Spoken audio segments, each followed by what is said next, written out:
Hey guys, it's Maxine here, and we have another item from Sensory Lab.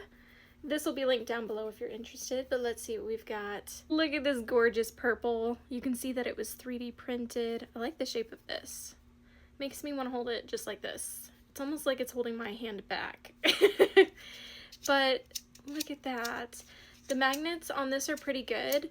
Oh, that's neat. So it kind of like spins.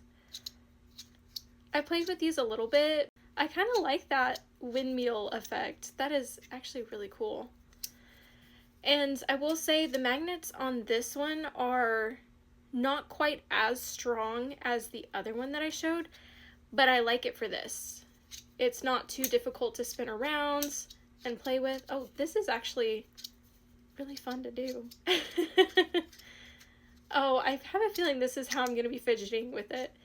But yeah, so I like that the magnet on this is still really strong, but not quite as strong as the other one because it makes it a little bit easier to spin around and play with. As where the other one slides, this one's more of like, you're going to want to spin it.